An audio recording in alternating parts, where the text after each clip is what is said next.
Sueño en otro idioma es nuestro tema principal y estamos con su realizador Ernesto Contreras. Bienvenidos a Cinemanet.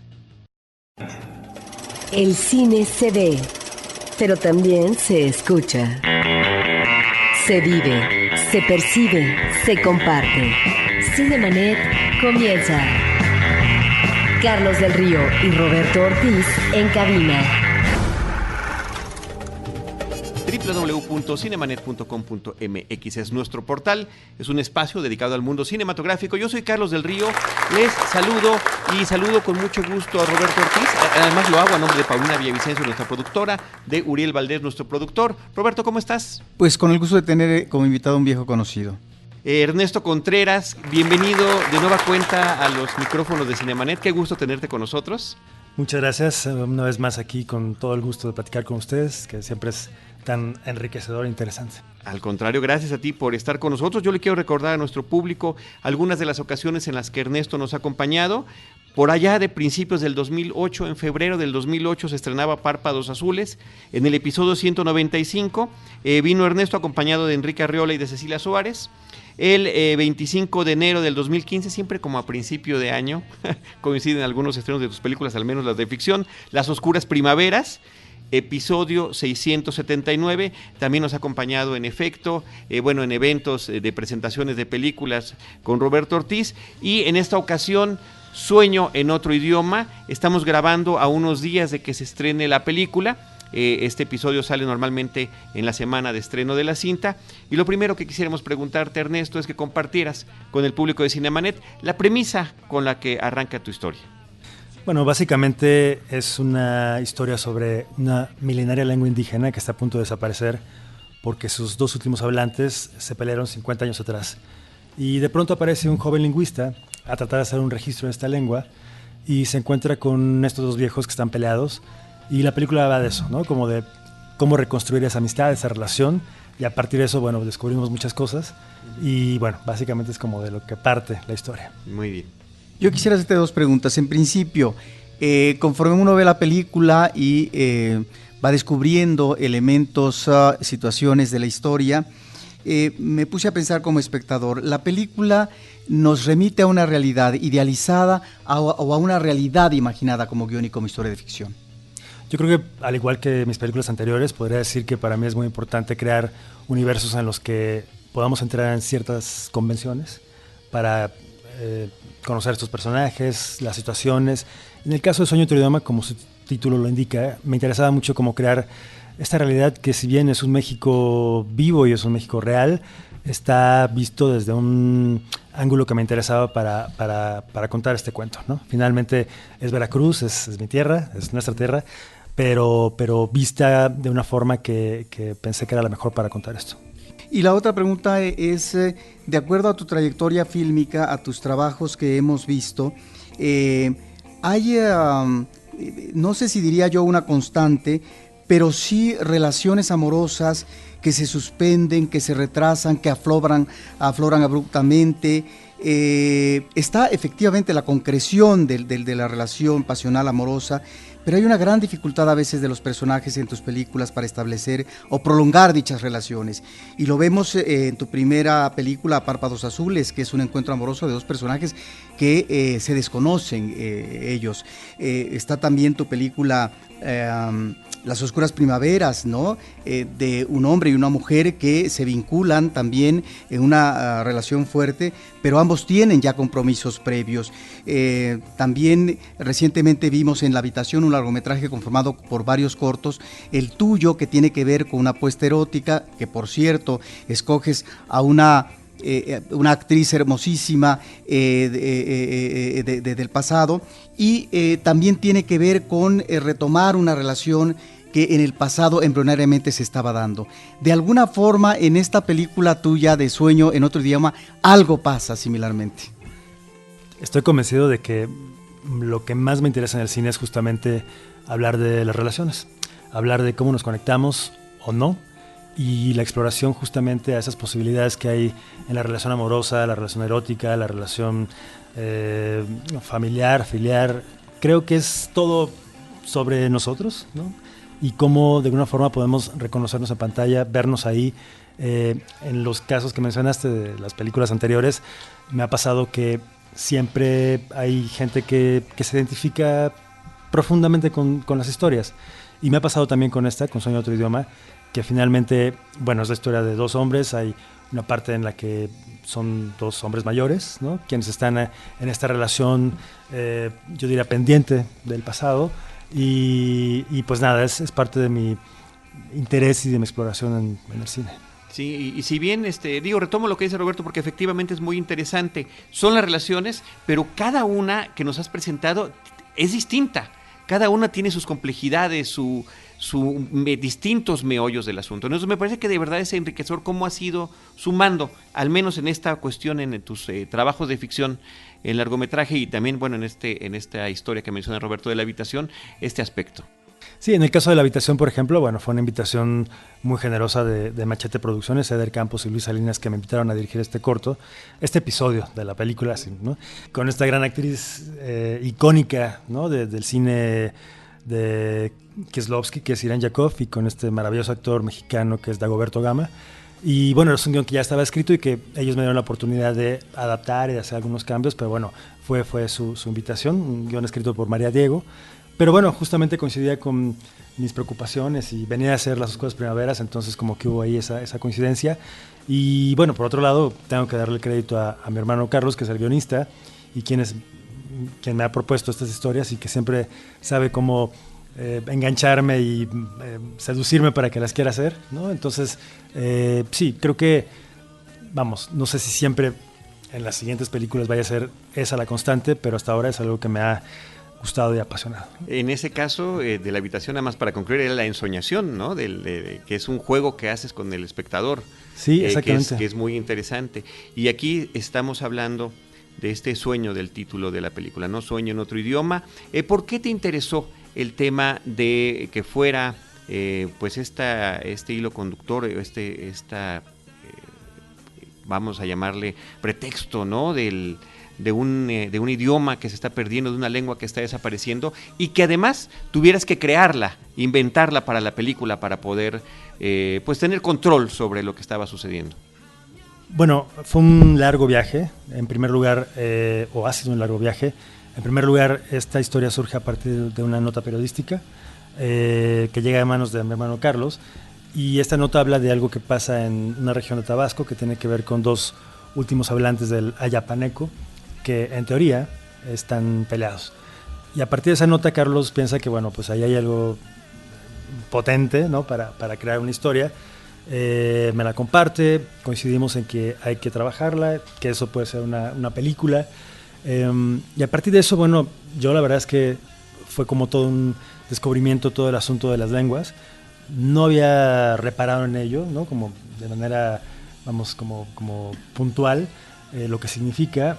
Y a partir de abrir esa puerta fue como descubrir realmente lo que significa un idioma más allá de las palabras, ¿no?, una visión del mundo, conocimiento, una forma de comunicarnos con el pasado, y sobre todo que no es un problema de México, sino de todo el mundo, ¿no? En muchos países está pasando esto, y que era un buen pretexto para hablar de identidad, de diversidad, de cómo a veces se disuelve nuestras raíces sin que nos demos cuenta, ¿no?, por la modernidad o por la globalización, y que eso, con personajes y con emociones y demás, podía ser algo que me interesaba mucho contar. Abordas efectivamente un tema muy puntual, muy candente, porque efectivamente se están perdiendo muchas lenguas, no solamente en México, sino en otras partes del mundo. Y en México la situación persiste y es grave. Lo que llama la atención en tu historia es que conectas en este pasado como un pasado en términos de necesidad en el presente de reencuentro por parte de dos viejos amigos, pero está este pasado del idioma que es también presente y que se envuelve también de una realidad mítica que me parece interesante, que está de alguna manera representado por la selva, y entonces encontramos esta dualidad de presente y pasado en tu película. Sí, era una de las apuestas que me interesaba mucho explorar, justamente el juego de los tiempos, que no fuera simplemente como un flashback, ¿no? Sino que hubiera como una relación entre los vivos, los muertos, entre la selva, por supuesto, la naturaleza, y como también esta cuestión no, ¿cómo decir?, no realista quizá, ¿no?, y más mística, que de alguna forma había explorado justamente de Milagro, ¿no?, hace un cortometraje que hice hace muchos años, y que bueno, pues de alguna manera Carlos logró en el guión entrelazar todos estos temas y estos aspectos de la historia para contar finalmente lo que yo creo que es una historia de amor e identidad. Estabas mencionando que no querías que fuera el simple flashback, y me parece que es muy afortunada la forma en la que logras presentar ambas historias y tener esos momentos de recuerdo. De repente, en algunos momentos muy, muy hermosos visualmente, ¿no? Podemos ver a personajes del presente y del pasado de manera prácticamente simultánea, pero también hay un trabajo muy interesante con tus actores, porque me parece que los dos viejos y los dos jóvenes efectivamente los podemos identificar muy bien, tanto en su actuación como en el aspecto físico. En un trabajo de casting me parece que seguramente fue muy especial. Sí, bueno, para mí el momento del casting siempre es como un ritual, ¿no?, muy hermoso, podría decir. A veces sufriéndolo mucho porque no encuentro a estos actores, ¿no?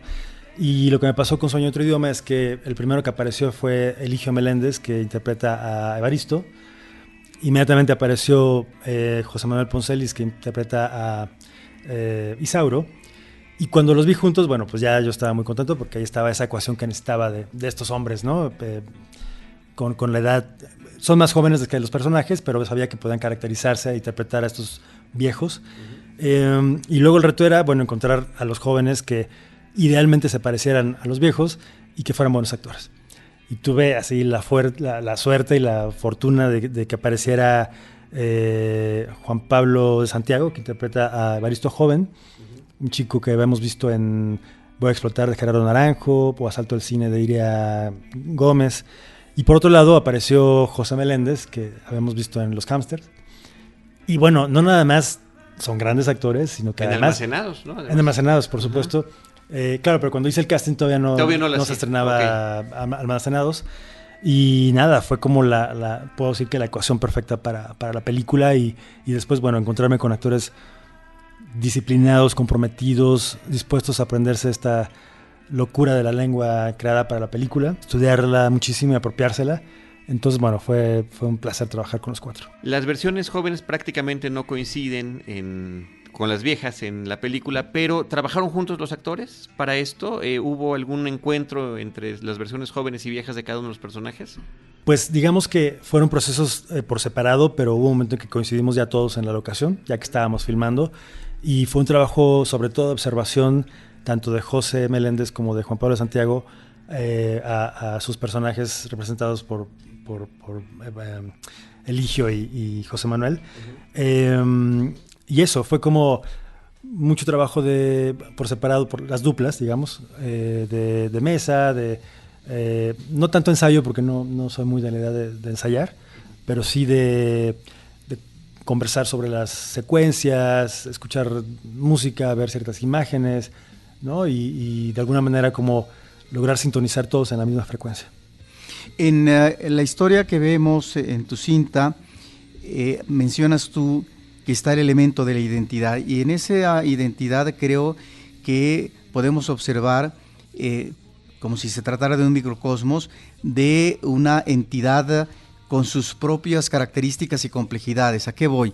A que encontramos la carga de los prejuicios, es decir, lo que puede ser el complejo de culpa a partir de, digamos, el peso de la religión, pero también está el trastocamiento de una realidad que finalmente, en el caso de un lingüista joven, es el rescate de una lengua, pero también puede ser la pérdida de la misma o la consideración de otro tipo por parte de los jóvenes, como una chica que está pensando en migrar a Estados Unidos. Entonces ahí creo que estamos ante elementos propios también que podríamos identificar en la realidad propia mexicana, ¿no? Fíjate que cuando comenzamos a estudiar el tema, es decir, todo el asunto de las lenguas y las que están a punto de desaparecer y demás, nos encontramos con que las lenguas desaparecen por diversos factores, entre migración, entre dominio cultural, presión social, presión religiosa y bueno, pensamos en ese momento que era una oportunidad espléndida justamente para abordar estos temas, ¿no? Para ponerlos en pantalla, para hablar de ello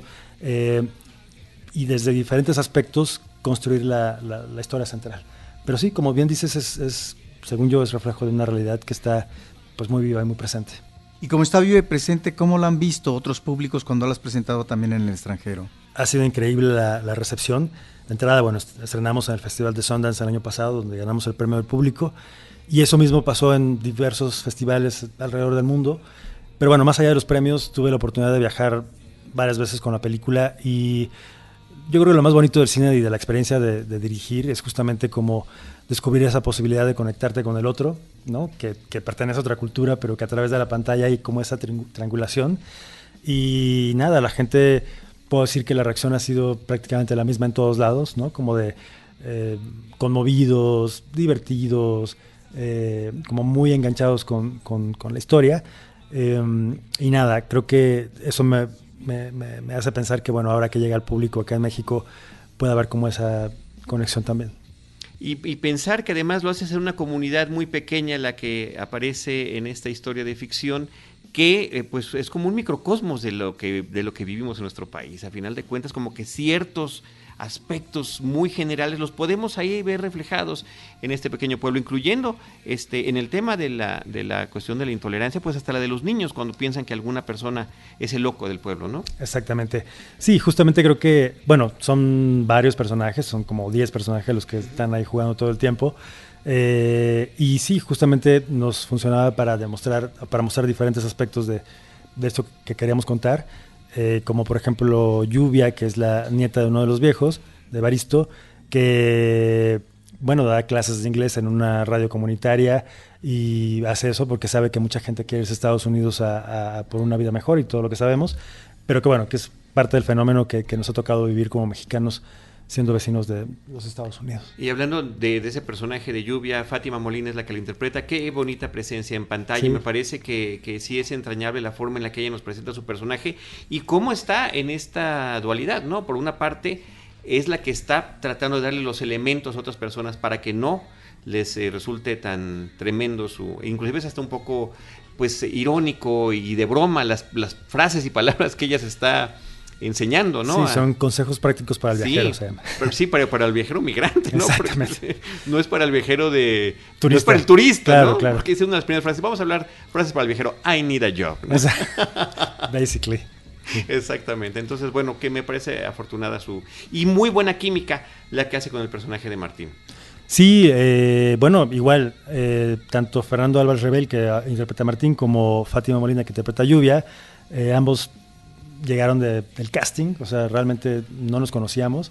Había visto a Fernando en algunas películas por ahí, pero bueno, nunca había trabajado con él. Y a Lluvia, a Fátima, jamás la había visto y fue una sorpresa linda. Ahora, bueno, tengo que decir que no para y que está en película tras película, Fátima, lo cual, bueno, me alegra muchísimo. Lo mismo que Nicolás Ortiz Monasterio, que interpreta a María, que esta es la primera película que hizo, y después de esta, bueno, lleva como 5, no sé cuántas. Y perdona más para terminar con esto, por lo que estamos viendo es una película coral, son muchos personajes los que están interactuando y como que cada uno llega a tener su momento para que podamos apreciar ese aspecto de cada uno de ellos, ¿no? Sí, fíjate que también lo que pasó es que durante el proceso de montaje, con un gran editor español que se llama Jorge Macaya, bueno, como sabemos, el montaje es el momento en que realmente se conforma la película y va descubriéndose cómo se debe contar y cuál es la mejor forma de desarrollarse.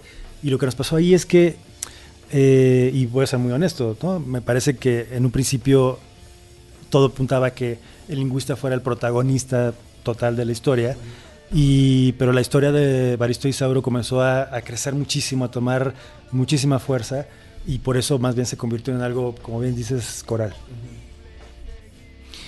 Pero al mismo tiempo que vemos actores jóvenes, hay actores maduros. Bueno, ya mencionaron a 2 actores importantes, pero también presencias como Mónica Miguel, por ejemplo, me parece, ¿no? Que aunque tienen una presencia pasajera, digamos, de poco tiempo, digamos, va sentando las bases de lo que vamos a ver a continuación. Sí, bueno, yo tenía una deuda con Mónica Miguel. Trabajamos hace mucho tiempo juntos en televisión.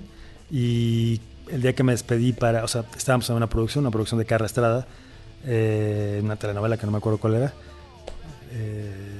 Lazos de Amor se llamaba. Yo era asistente de dirección de Miguel Córcega y Mónica dirigía locaciones. Y el día que me despedí de la producción, porque había quedado en el CUEC, ya para estudiar cine, Mónica me dijo, bueno, pero me invitas a tu película, ¿no? Yo quiero actuar en tu película. Y no se lo había cumplido porque en Párpados Azules pues era otro camino, lo mismo en Las Oscuras Primaveras, pero cuando arrancamos Sueño en otro idioma dije, es que aquí tiene que estar Mónica, y fue increíble poder tenerla ahí. También está Norma Angélica, que es una enorme actriz, gran actriz, y que nada, tuve la fortuna de poder conjuntar a todos estos actores. Bueno, déjame te digo nomás como espectador, en el caso de Mónica Miguel, ese personaje sí nos daban ganas de que hubiera estado tantito más, sí, es un personaje que se disfruta mucho, ¿no? Sí. La presencia, la fortaleza, la mirada, ¿no? Es estupendo. Sí, es una gran actriz y con una presencia me parece espectacular. A Mónica Miguel la vemos en un entorno, en una escena de selva. Y aparecen ahí algunas piedras, ¿no? Que podrían ser prehispánicas. Mi pregunta es si estas son obras de un artista o simplemente es otra cosa, ¿sí? ¿Tú qué crees?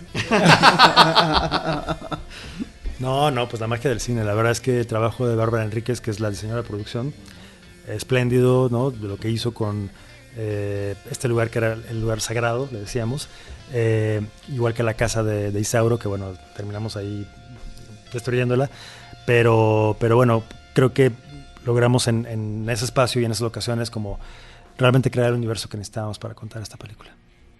Sí, es verdaderamente interesante lo que estás haciendo, y me gustaría hablar ahorita de la parte poética que tiene la película, porque son muchos momentos que lo que estamos viviendo realmente se sale de la realidad y alcanza otros niveles. El origen del idioma, la historia de ese idioma, que no lo vamos a platicar, ¿no? Pero sí, porque creo que son bonitas sorpresas para el espectador, sí. que va descubriendo, o el tránsito de un personaje por la selva y de repente pues es distinto, ¿no? Un poquito más adelante de la misma toma. El encuentro con el pasado ancestral de este idioma, creo que es, y te felicito por esos aspectos inspirados y que me parece que desde la butaca se disfrutan muy bien por parte del espectador. Fíjate que una decisión que tomamos al principio del proceso es que no queríamos usar efectos visuales, no queríamos ningún tipo de efecto digital, queríamos resolver todo físicamente, tal cual. Entonces, bueno, eso implicaba como un reto narrativo para mí en términos de realización, que me gustaba mucho, ¿no? En términos de los pasos de tiempo, toda esta cuestión de la comunicación con la naturaleza en la selva, y pensar en que sonoramente podía ser muy rico el trabajo de construcción de todo este universo, ¿no? Tengo que decir que el diseñador de la banda sonora es Enrique Greiner, con quien he hecho las películas anteriores, y la música es de Andrés Sánchez, con quien es la primera vez que trabajo, pero bueno, hicimos El Chapo juntos, la serie de televisión, y nada, que creo que tuve la fortuna de que hubiera este encuentro de estos creativos tan maravillosos.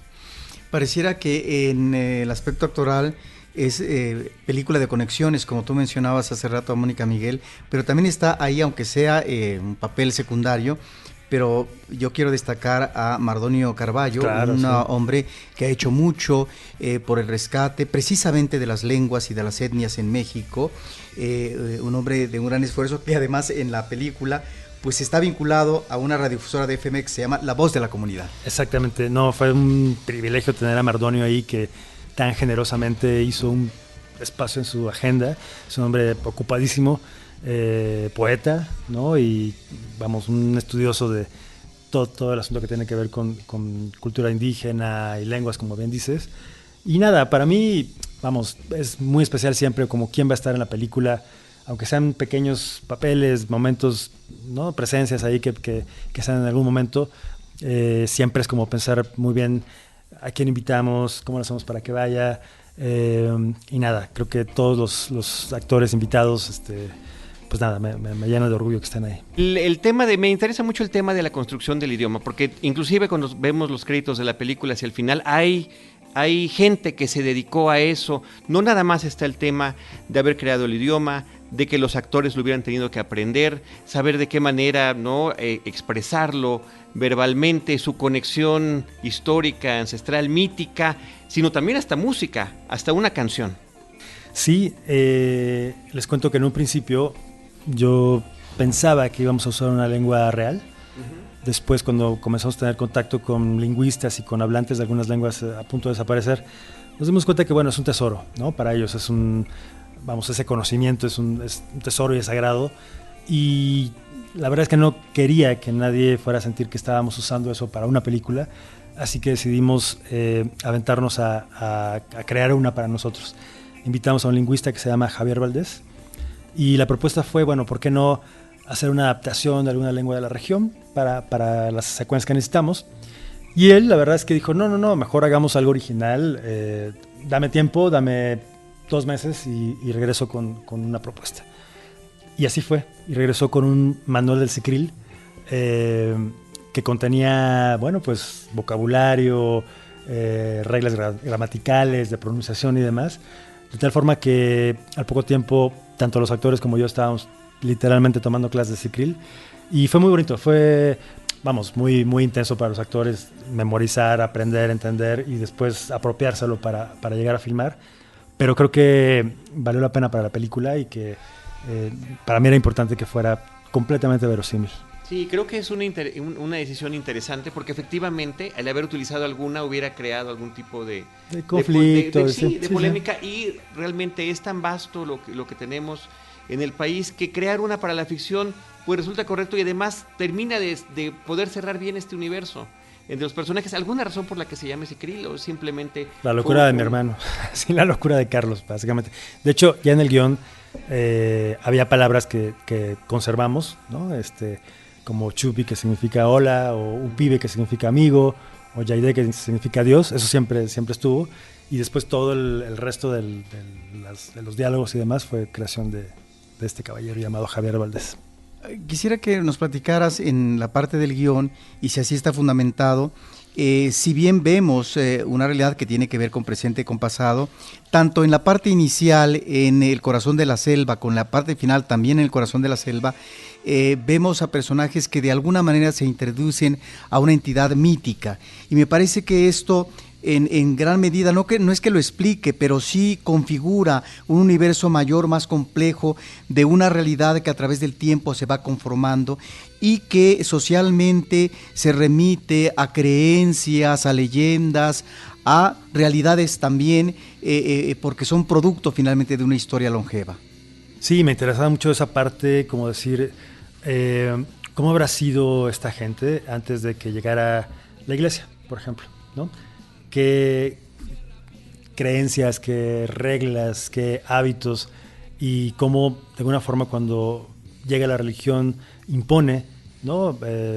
Reglas y culpas que de alguna forma afectan a los personajes, y por eso todo lo que le pasa a Evaristo, ¿no? Y que tiene como esta cuestión es un tipo religioso, es un tipo que teme el castigo divino, por decirlo de alguna forma, y del otro lado no, del otro lado es como no pasa nada, ¿no? Todo está bien. Entonces, por eso me interesaba mucho esa parte. Y también, como cinematográficamente hablando, me quería poner ese reto de cómo resolverlo en términos visuales y dramáticos también. Sí, que visualmente es interesante el tema de Evaristo con las imágenes religiosas. Exactamente. Ahí en la película. Se integra también del equipo de Cinemanet Diana Gómez a la grabación. Estaba registrando fotografías de esta charla. Diana, bienvenida. Hola, mucho gusto. Mucho gusto. Qué interesante lo que están platicando. Y pues bueno, yo quería ya preguntar también el lado del público. Si cuando estaban escribiendo, realizando esta película, pensaban en un público en el cual iba como a resonar un poco más este tema del habla, de si en los mayores, en los más jóvenes, ¿en quién pensaban? Te puedo decir que pensaba en el público que le gusta ver y experimentar películas diferentes, ¿no? O sea, a mí lo que más me prende siempre es como decir, esa película que no he visto es la que quiero hacer. Esa película que me mueve cosas a mí, seguramente, si a mí me provoca ciertas emociones, estoy seguro que al espectador también. es una forma, es un camino, ¿no? Es muy válido también pensar en un público específico, pero en este caso es más como pensar en qué es lo que me mueve, ¿no? Yo he contado por ahí que finalmente tenía un pendiente personal, ¿no? Que era mi abuela paterna hablaba zapoteco porque era del istmo de Tehuantepec. Y de niño no me gustaba escucharla hablar zapoteca, porque, pues, ¿por qué? ¿No? Porque hablaba zapoteca si hablamos español y vivimos en Veracruz. Y claro, muchos años después entiendo lo valioso que era eso, ¿no? Para ella y que hubiera sido también para mí, por supuesto, de ese conocimiento, de esas raíces, pues, ¿no? Entonces era como, en el proceso entendí que eso era la parte que también me tocaba mucho, ¿no? Personalmente, y por eso pues, quería contarlo así. ¿Cómo congenias lo que creo yo son ficciones muy personales, como pueden ser Párpados Azules, Las Oscuras Primaveras, la película que estás comentando, Sueño con otro idioma, con este trabajo importante que haces como series televisivas como El Chapo o como Historia del Ejército y la Fuerza Aérea Mexicanos? Pues mira, tuve una etapa de... Bueno, yo he hecho de todo, en realidad he hecho de todo, ¿no? Comencé haciendo... O sea, lo primero que dirigí profesionalmente cuando Pedro Torres me dio la oportunidad de dirigir allá por el año 2000, creo. Él me invitó a hacer videoclips. Todos los que él no quería hacer me los pasaba a mí, ¿no? Y entonces fue como muy interesante, fue una escuela riquísima, una época en la que se producían muchos videoclips. Muchos cineastas por supuesto. se han consagrado, ¿no? Ha sido una gran experiencia, pues, sobre todo poder contar, y además del cortometraje, ¿no? Porque es distinto, claro, el tema de la edición y demás. Y de ahí, bueno, pasé un rato por la publicidad y después, ya que empecé a filmar mis películas y demás, descubrí que la serie documental era una posibilidad de trabajo muy interesante. Hice series documentales, entre las que está del Ejército. Héroes Cotidianos. Héroes Cotidianos que hicimos para HBO y que fue una experiencia increíble, ¿no? Y bueno, para otros canales y demás. Y después, bueno, aparecieron las series en este fenómeno que estamos viviendo. Me invitan bueno, la historia se les cuento brevemente, pero mi hermano me dice de pronto que lo invitan a escribir una serie, que tiene que ir a Los Ángeles y que ahí es muy importante, pero que no me puede decir nada, ¿no? No me puede decir nada, que luego me contara. Y cuando me cuenta que va a escribir El Chapo, es como, qué raro que Carlos quiera escribir El Chapo, pero bueno, qué interesante, pues buena suerte, ¿no? Y al poco tiempo me dice, oye, pues es que van a empezar a buscar directores y ¿quieres que te recomiende? Pues sí, pero no creo tener el perfil de lo que están buscando, porque será acción y será como muchos muertos y balaceras y persecuciones y demás. Y coincidió con que a mi querido amigo José Manuel Cravioto lo convocan pues hicieron un casting, ¿no? Y a Cravioto le preguntan, bueno, le dicen que quieren que una dupla dirija la serie. Nosotros habíamos hecho Café Tacuba, seguir siendo Café Tacuba juntos y Los Últimos Héroes de la Península. Y bueno, coincidió con que Carlos escribía la serie, Cravioto, digo, somos amigos de toda la vida, y de ahí la invitación. Y se convirtió, la verdad, en un aprendizaje increíble. Estuve un año haciendo las 3 temporadas por allá en Colombia. Y nada, creo que era como una oportunidad importante de estar en esta revolución que estamos viviendo con las plataformas y con los formatos y los contenidos. Y luego, bueno, llegué acá a México e hice otra cosa para Amazon que se llama Falco, que es una serie policíaca.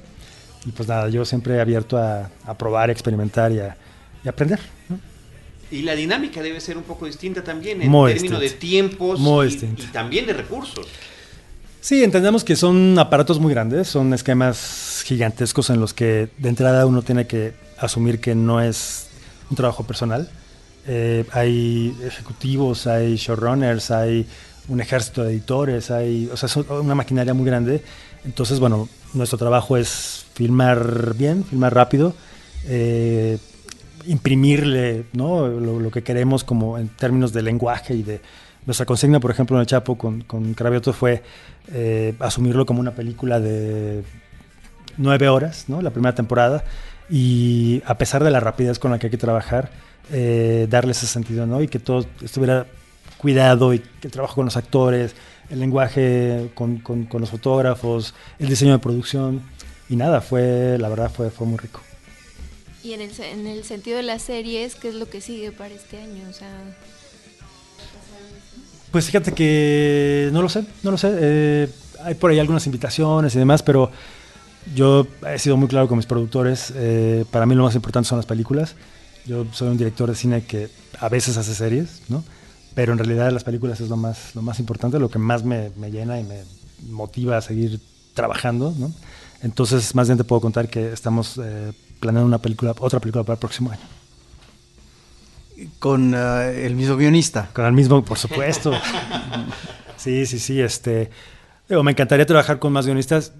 Carlos está trabajando ahora con otros directores, así que, bueno, no estoy cerrado a probar otras fórmulas. Oye, hablando de las relaciones a lo largo de tu vida, háblanos de esta relación con el Ariel. Que inicia con un cortometraje, después con ópera prima en el caso de Párpados Azules, actualmente a cargo de la Academia. ¿Cómo has podido conllevar todo esto a lo largo de este tiempo? Y sobre todo la responsabilidad que tienes ahorita, que además, pues como titular de la Academia Mexicana de Artes y Ciencias Cinematográficas, bueno, recientemente diste un comunicado sobre lo que está pasando con el tema de la votación, donde sí inscribes a tu película, pero para evitar un conflicto de interés, tú no te nominas ni siquiera como candidato a la terna de director. Sí, bueno, yo efectivamente son varios años ya los que llevo participando activamente en la Academia. Desde 2011 me invitaron a ser parte de la Asamblea como miembro activo. Y siempre he creído mucho en la Academia, ¿no? Como punto de encuentro, como un espacio único de diálogo, de discusión, con una posibilidad de manifestación y de ser una voz, ¿no? En nuestro medio. Y últimamente, bueno, pues en los años recientes ha habido como una fuerza muy especial al interior de la Academia tal cual. Cuando regreso de Colombia, bueno, pues me proponen asumir la presidencia, se hace una votación interna. Yo la verdad es que lo pienso mucho, sobre todo, o sea, el compromiso me interesaba mucho, o la responsabilidad me interesaba mucho, pero yo sabía que mi película, bueno, no nada más Sueño en otro idioma, sino La habitación también está ahí, pues que eso era delicado porque, bueno, siempre podrían surgir ahí como suspicacias y demás, pero después llegué a la conclusión de que la película, bueno, de que debía aceptar la responsabilidad, que era un reto muy, muy importante e interesante, que la película debía estar inscrita porque, bueno, tiene sus méritos propios y el trabajo de todos los compañeros está ahí, el fotógrafo, los actores, el diseñador de producción, o sea, todos, ¿no? Es un trabajo, desde mi punto de vista, excelente, pero si yo asumía la presidencia, bueno, pues no, de ninguna manera podía estar ahí concursando para una nominación, de tal forma que cuando fue la presentación del equipo en noviembre pasado, lo comentamos así, ¿no? Como que siendo súper claros, ¿no? La película sí va a estar inscrita, pero no yo como director.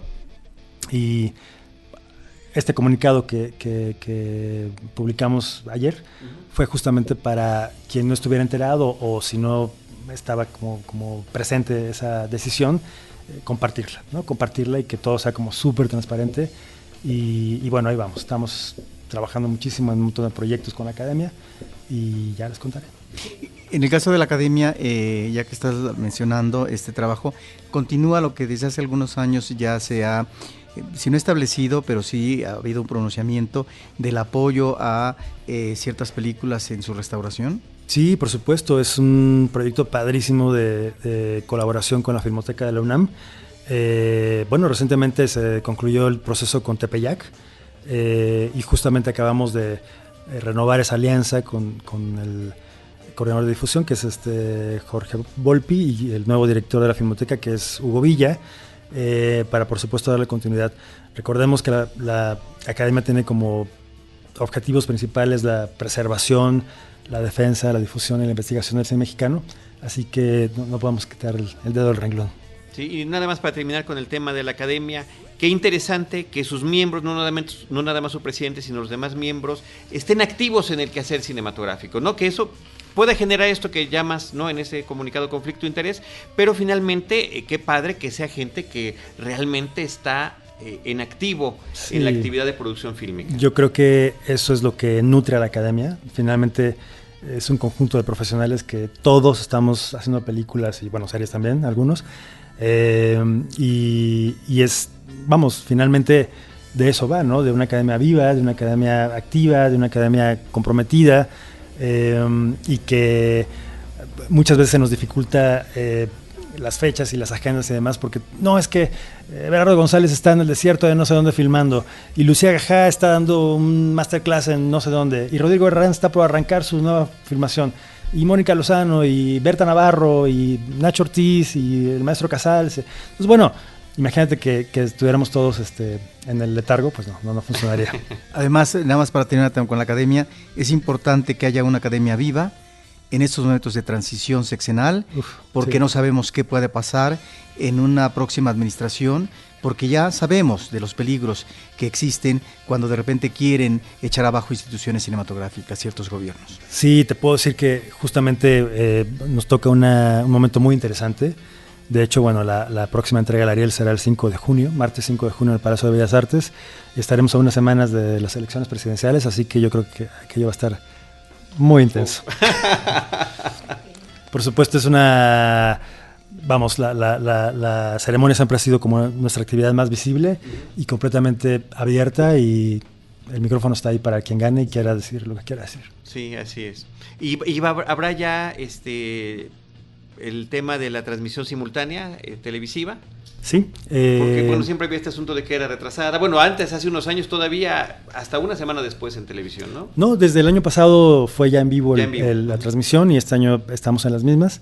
Así que es imposible hacerlo ahora diferido, ¿no? Finalmente todo el mundo está tuiteando y Sí, publicando cosas, entonces pues no, qué chiste. Muy bien, pero regresemos a Sueño en otro idioma, ¿no? Para terminar de platicar de ella. Regresemos también al tema de los premios, ¿no? También ha estado en Sundance, también le fue bastante bien, que se siente pues ya recibir el reconocimiento del público y pues esa noche después de haber pues tenido éxito con ese público también tan difícil. Fíjate que la experiencia con Sueño en otro idioma ha sido completamente distinta a la de las películas anteriores, que han sido, bueno, muy afortunadas con muchos premios y demás, pero el hecho de que haya sido el premio del público en Sundance fue muy especial. Yo estaba muy conmovido porque finalmente pensar que la gente salía de la sala y votaba, ¿no? Literalmente ahí con su voto en la casilla tal cual. Y lo más bonito es que eso se ha replicado en otros festivales, ¿no? En diferentes partes del mundo. Y eso me entusiasma muchísimo porque entiendo que, por un lado, la historia conecta muy bien con la gente, y por otro lado, bueno, pues que estamos a punto de estrenar en México, ¿no? Que es la prueba de fuego, ¿no? Entonces yo creo que nada, que a la gente le va a gustar y que le va a pasar muy bien. Pantallas, distribución, ¿nos quieres platicar un poquito de eso? Inclusive también de redes sociales, Ernesto, para que la gente esté al tanto de la película. Por supuesto, la película es distribuida por Guzzi, Artecinema. Salimos con 150 pantallas en diferentes ciudades del país, y bueno, efectivamente hay redes sociales, Facebook Sueño en otro idioma, y Twitter, ahora les digo porque no me lo... ¿Tú manejas cuenta personal de Twitter? Sí, mi cuenta es Contreras, así que ahí me pueden encontrar. @sueno otro idioma. Muy bien. ¿Y algún comentario final que quieras compartir con el público de Cinemanet?